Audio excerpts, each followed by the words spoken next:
La Banque Populaire Grand Ouest donne le go pour TVR Business Club, hashtag la réussite est en vous.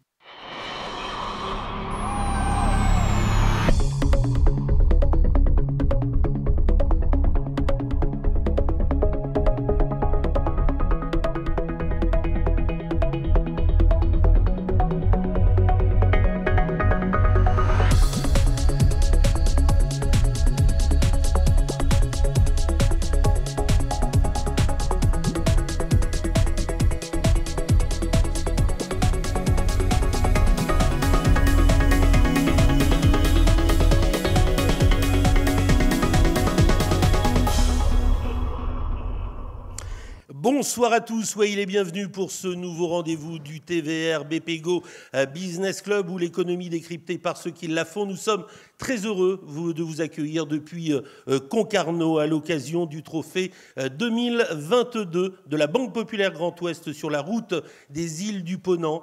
Durant 26 minutes, nous allons essayer de nous intéresser à une thématique très forte et très porteuse, les relations publiques-privées dans la valorisation du monde maritime et de ses enjeux. Pour en parler, 4 invités prestigieux. Merci à vous. Tout d'abord, Maël Decalan, vous êtes le président du conseil départemental du Finistère, en Finistère, là où tout commence. Merci également à vos côtés, Emmanuel Bachellery. Vous êtes le cofondateur d'Ultime Sailing en compagnie de Mathieu Sarraud. Merci au président Jean-François Garec. Merci d'être avec nous. Vous êtes le président de la Chambre de commerce et d'industrie du Finistère et de la délégation de Quimper-Cornouailles.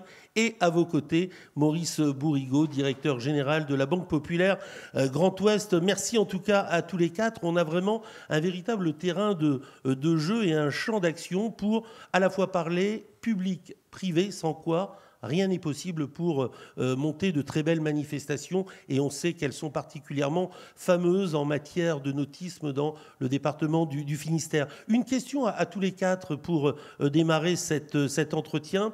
La Bretagne, c'est pratiquement le plus beau, voire l'un des plus beaux terrains de jeu pour à la fois les activités nautiques, du nautisme, mais aussi pour les grands départs de course. Maël Decalan ?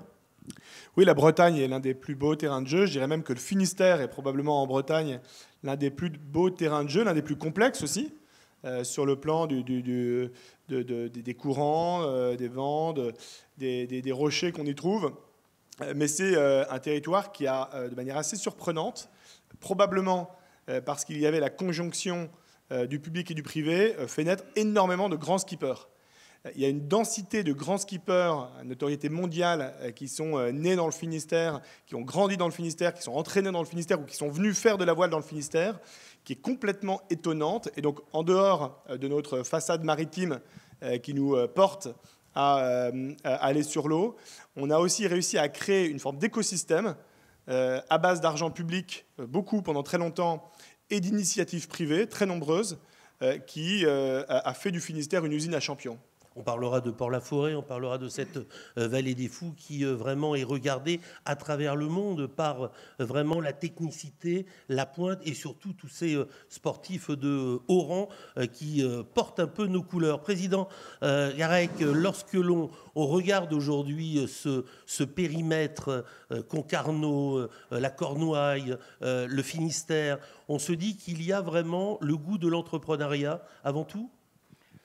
Oui, tout à fait. Ici, Concarneau et la Cornouaille en particulier, nous avons la chance d'avoir pu, il y a quelques années d'ailleurs, marier le monde économique avec les collectivités pour organiser ces manifestations. Et grâce à cette dynamique et ces manifestations, beaucoup d'entrepreneurs sont venus nous rejoindre. Beaucoup d'entreprises du nautisme aujourd'hui se développent sur le territoire. Et comme on peut le dire, à Concarneau, nous avons la chance d'avoir des infrastructures adaptées pour l'organisation de ces courses. Et depuis 2006, la date à laquelle la CCI s'était beaucoup investie pour faire venir la course HG2R, la mondiale, à Concarneau, depuis bientôt tous les ans, nous aurons une grande manifestation de nautisme qui favorise les relations entre le public, le privé et les entreprises. Au début, ça n'a pas été facile, puisque marier le monde de la pêche, marier le monde de la construction et la réparation navale et le monde du nautisme, ça n'a pas été facile. Ça n'a pas été facile de trouver la place de chacun. Il faut savoir que Concarneau, les criées avaient été construites à l'époque pour débarquer 45 000 tonnes de poissons. C'était à l'époque où les thoniers débarquaient, les paquebots débarquaient le thon pêché aux Seychelles ou à Dakar, qui venaient à Concarneau. Tous les bateaux étaient immatriculés, sont toujours immatriculés à Concarneau. Tout ce poisson débarquait. Aujourd'hui, ces bateaux débarquent ces thons dans les lieux, dans les pays de transformation. Il faut savoir qu'il y avait 37 entreprises des conserveries autour de Concarneau dans ces années. Et puis, aujourd'hui, il n'en reste plus qu'une. D'ailleurs, le PDG Jacques Onidec est présent avec nous ce soir. On le félicite. Mais il a fallu se transformer et adapter ce port aux mutations. Ces mutations, on a pu réadapter les équipements, trouver la place des marins-pêcheurs, trouver la place du nautisme, les constructions et réparations navales, dans un espace quand même qui est restreint. Il fallait le faire. Et puis aujourd'hui, grâce aux collectivités, avec le président du syndicat mixte qui est ici et la région Bretagne, nous transformons les équipements. Nous sommes en train de faire des travaux importants dans la criée pour adapter ces équipements aux besoins aujourd'hui des entreprises et des 6 000 tonnes que l'on débarque aujourd'hui. 45 000 tonnes. On a perdu la pêche hauturière puisque c'est parti à l'Orient, les armements sont partis à l'Orient. Il nous reste aujourd'hui la pêche côtière et la réputation de Concarneau, c'est d'avoir une pêche côtière, une pêche dynamique et des poissons de qualité. Tous les matins, 6 jours par semaine, il y a une vente tous les matins de poissons frais. Et nous avons la chance d'avoir des entrepreneurs, des poissonniers qui viennent tous les jours acheter leurs poissons. Et c'est une économie importante parce que ça permet à ces poissonniers de diffuser le poisson sur le territoire et dans le monde rural.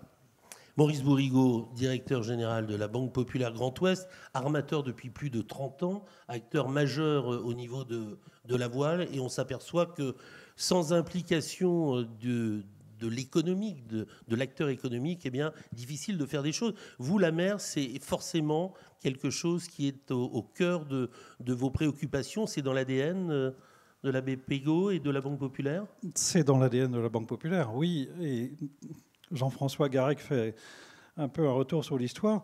Les grandes crises ont créé de très belles choses. La crise de la sardine, ici, ça a été un drame national.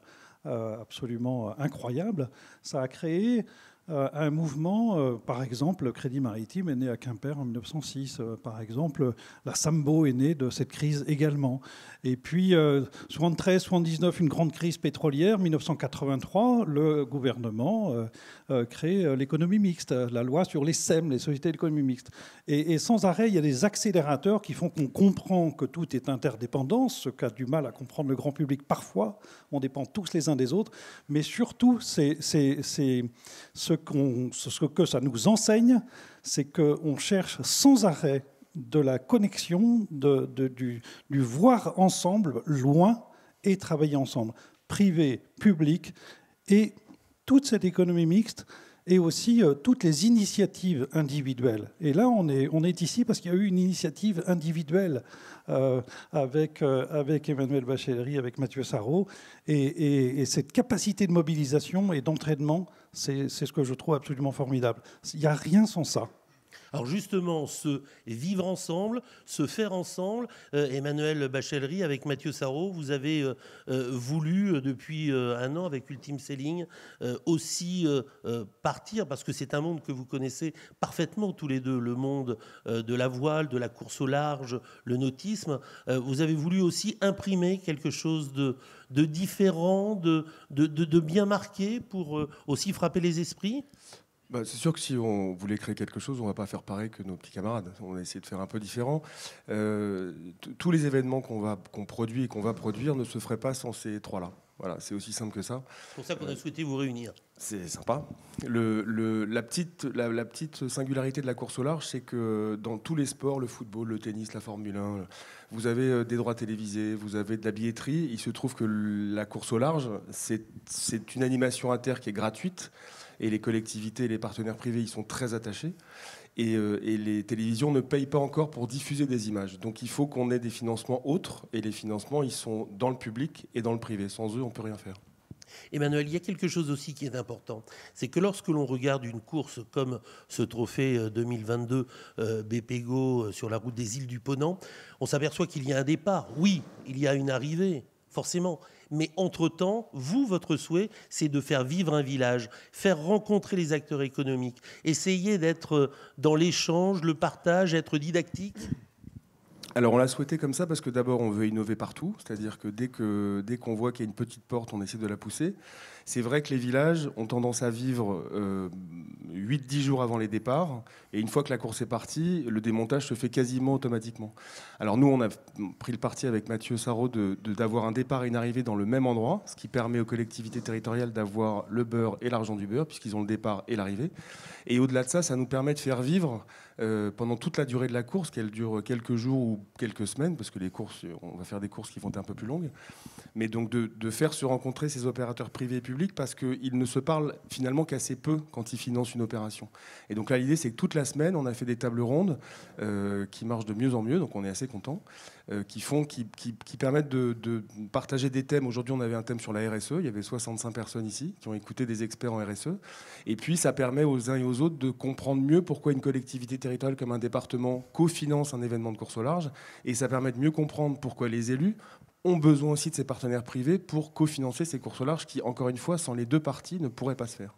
Mal de Calan, c'est jouer gagnant-gagnant, le politique, l'économique, et derrière, il y a aussi la valorisation d'événements, des gens qui travaillent, c'est de l'emploi, et ce sont des retombées. Oui, on aurait peut-être dû commencer par là, c'est-à-dire que l'économie maritime pour le département du Finistère, c'est l'un des deux poumons en termes de création d'emplois et de création de richesses sur le territoire. Puisque au-delà des emplois directs, dans la pêche ou dans la réparation navale ou dans la construction navale, il y a évidemment un halo d'emplois indirects et d'emplois induits qui font qu'au final, quand on fait les sommes, on est à plusieurs dizaines de milliers d'emplois qui vivent de près ou de loin de l'économie maritime. Donc pour nous, il n'y a pas d'avenir économique pour le Finistère sans économie maritime dynamique. Et on pourrait dire la même chose de l'agriculture. Donc partant de ce constat, nous, on regarde comment, comme puissance publique, en lien étroit avec le secteur privé, puisqu'on n'est pas en Union soviétique, on n'administre pas l'économie, mais comment est-ce qu'à notre place, en développant des infrastructures, Jean-François Garrec disait tout à l'heure que le département et la région, surtout le département, allaient investir des dizaines de millions d'euros avec la CCI dans les criers pour offrir des infrastructures compétitives aux pêcheurs, au travers du développement des infrastructures portuaires, ici même à Concarneau, mais aussi à Audierne, au Guilvinec. Il y aura bientôt des ports de plaisance qui seront soit plus grands, soit qui naîtront parce qu'ils n'existent pas encore. Donc les infrastructures en pêche et en plaisance, au travers de l'animation qui peut exister au plan touristique, ou pour les Finistériens, comme c'est le cas de cette course, mais aussi au travers, on le mentionnait tout à l'heure, du développement de la course au large, qu'on cherche à encourager très fortement, parce que ce sont des activités qui non seulement créent des emplois, mais aussi braquent des projecteurs de dimension mondiale sur notre département. Bref, on a un constat qui est l'importance cruciale de cette économie. On a une quinzaine de leviers qu'on peut actionner les uns à la suite des autres, si possible simultanément. Et ce qui préside au choix de pourquoi tel ou tel levier, vous le mentionniez tout à l'heure, c'est quand il y a une initiative privée, qui peut être celle de la CCI pour la pêche, qui peut être celle des organisateurs de cette course et des sponsors qui sont derrière pour le trophée qui nous réunit aujourd'hui, pour faire en sorte que la puissance publique, elle facilite, elle cofinance, elle accélère des initiatives, mais qui pourront voler de leurs propres ailes. Donc nous, on n'a pas vocation à être le grand soviet de l'économie maritime, mais on a cette vision stratégique, l'importance de cette économie pour le Finistère, et la volonté d'accompagner le plus fort possible et le plus vite possible toutes les initiatives privées qui, elles, ont le ressort, qui aboutissent à des courses comme celle qu'on a aujourd'hui à Concarneau. Jean-François Garrec, vous sentez que lorsque l'on parle projet, les dirigeants d'entreprise de votre territoire se mettent tout de suite un peu au diapason, c'est-à-dire au service des retombées économiques, touristiques, médiatiques, c'est-à-dire qu'on se lève et on ne forme qu'un pour accompagner les bons projets? C'est vrai que nous avons la chance, Chambre de commerce et d'industrie, d'avoir l'appui de nos ressortissants et aussi des chefs d'entreprise. C'est vrai que pour organiser de telles manifestations, mobiliser les finances, mobiliser le personnel, c'est des fois compliqué, mais j'ai la chance, avec mes équipes, d'avoir un carnet de relations de chefs d'entreprise qui, lorsque je les appelle pour une organisation de ce type d'événement, ils lèvent de suite le doigt, ils sont présents. C'est grâce aux entreprises si on peut financer ces opérations.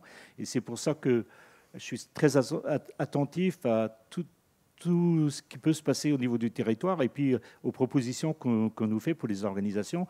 J'ai la chance d'être ami avec Emmanuel et puis Mathieu Sarraud, de les connaître. Et cette course, on l'a imaginée autour d'une table et d'autres projets encore autour d'une table. Et puis je voudrais aussi remercier mon ami Maurice Bourrigaud qui a de suite accompagné la Chambre de commerce et d'industrie et les collectivités pour l'organisation de cette course. Donc une mobilisation des entreprises du territoire, mobilisation des banques et des collectivités. Et grâce à ça, on organise une belle manifestation. C'est que la première année, donc il faut attendre que ça se mette en place. Mais de marier dans cette course un skipper, un skipper expérimenté et mettre un jeune non expérimenté en commun et sur le même bateau, c'est une belle initiative. Et grâce à cette initiative, de nouveaux champions sortiront de là. C'est un peu l'idée. Et puis, dans les prochains mois, on organisera des courses beaucoup plus populaires. C'est vrai qu'on a axé cet événement sur le développement économique. On s'est mis d'accord avec Maurice et autour de tous ces tables rondes, toute la semaine, où nous allons recevoir au cumul plusieurs centaines de chefs d'entreprise qui seront présents. Donc voilà, je suis très heureux de représenter ce monde économique et d'avoir autour de moi des gens très dynamiques. Je connais des chefs d'entreprise que je regarde là, qui sont vraiment autour de nous. Bravo pour la Cornouaille, bravo pour leur accompagnement. Et si je peux juste, il y a deux choses qu'a dit, deux ingrédients de la recette là, que Jean-François Garec a mentionné et qu'il nous faut retrouver dans le Finistère, qui existent. La preuve, ils ont été employés aujourd'hui. C'est la conviction que public et privé ne sont pas du tout ennemis, mais au contraire sont des partenaires indispensables de toutes les grandes initiatives territoriales. Ça, c'est quelque chose qui est très présent dans le Finistère et qu'il nous faut faire vivre. C'est à chaque génération d'inventer les modes de fonctionnement public-privé. Et deux, très important, je pense aujourd'hui, c'est la possibilité de mener des grands événements comme celui-ci qui se décident autour d'une table, une poignée de main.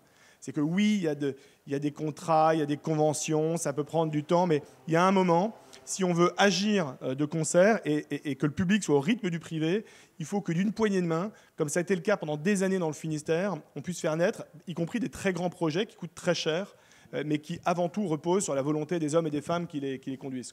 Puis comme on dit, seul on va plus vite, ensemble on va plus loin. C'est cette combinaison d'action et de volonté partagée qui mène à de très très beaux projets.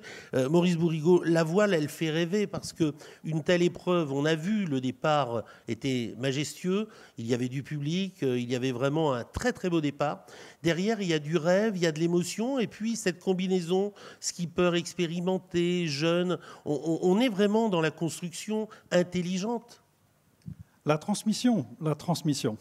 Ce n'est pas qu'une question de génération. Ils vont apprendre les uns des autres. Plusieurs skippers l'ont dit. Ils vont apprendre des jeunes, ils vont apprendre des anciens, ils vont apprendre des expérimentés, ils vont apprendre de la technique parce que sur un bateau, il y a une centaine d'entreprises fournisseurs qui ont permis la création du bateau. Et donc, il y a des savoir-faire extrêmement complexes de la météo à la technique de navigation, etc. Donc, il y a un niveau de connaissance extrêmement fin. Seul la transmission humaine, orale, dans l'action, ça peut fonctionner. Il y a une série d'acteurs qui sont absolument vitaux à l'économie d'un territoire, et j'aimerais le souligner ici parce que j'ai découvert, par exemple, l'association Inisi, qui porte la culture sur les 15 îles du Ponant. À cette occasion, c'est une occasion de valoriser une association qui a fait le constat que sur ces 15 îles, avec 15 000 habitants, il y avait peut-être un appui culturel, et je sais que vous êtes nombreux parmi les politiques à appuyer cette association. C'est une occasion de valoriser le tissu associatif. Regardez la SNSM. Que serions-nous sans la SNSM ? Rien. Que serions-nous sans les fédérations de voile, la Fédération française de voile, la fédération locale, les clubs de voile dont nous sommes partenaires? Rien. Et donc, c'est cet ensemble qui fait que le trait d'union, il est là par l'initiative individuelle, aussi dans le tissu associatif, issu dans le tissu du bénévolat, sans lequel la France n'est pas grand-chose. Ça s'appelle un maillage. Et puis on parle de la vie, parce que c'était un déjeuner avec Jean-François, c'était un petit déjeuner avec Maurice, c'était un rendez-vous au Débeauté dans le bureau de Mal-de-Calan avec son directeur général des services. C'est vrai que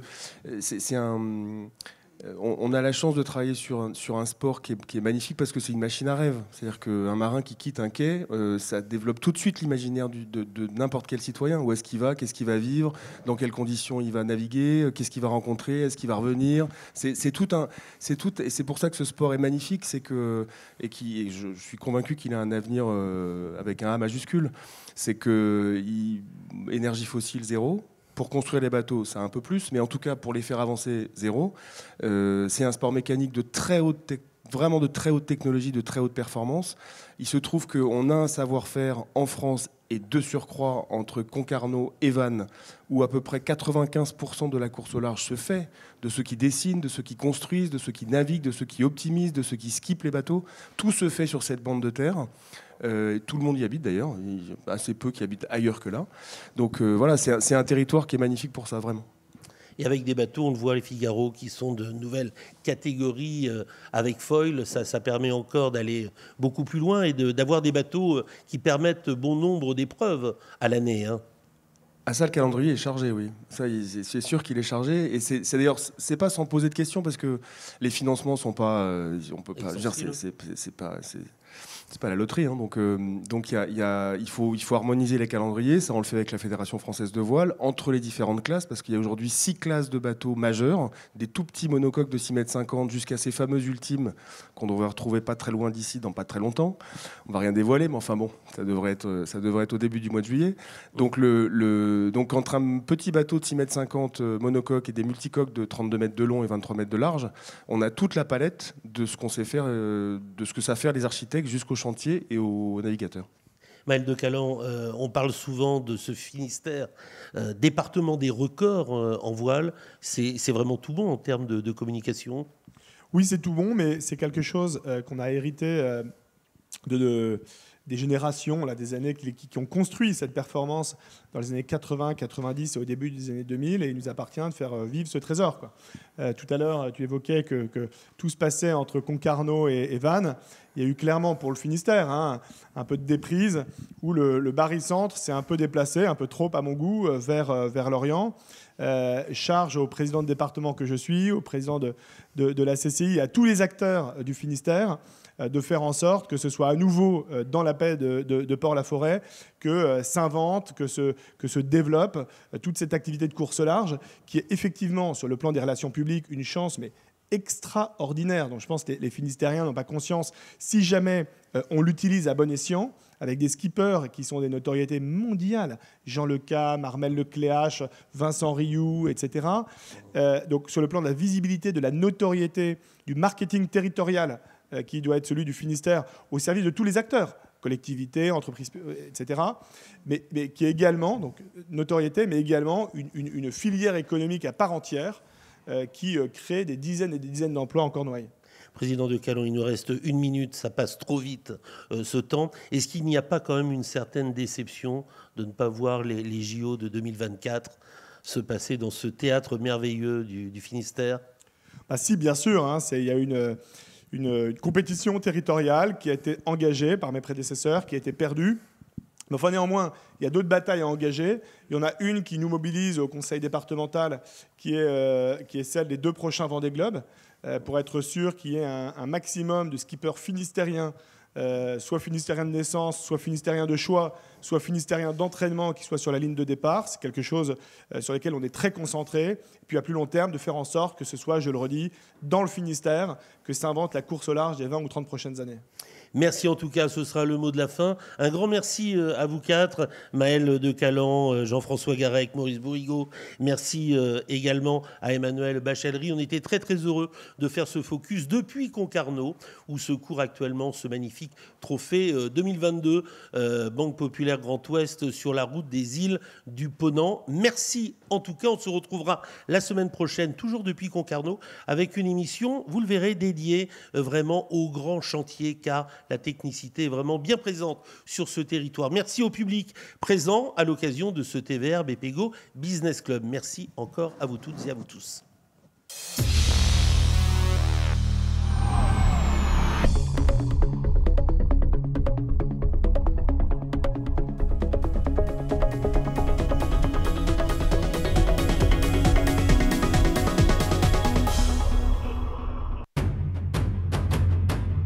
La Banque Populaire Grand Ouest donne le go pour TVR Business Club, #la réussite est en vous.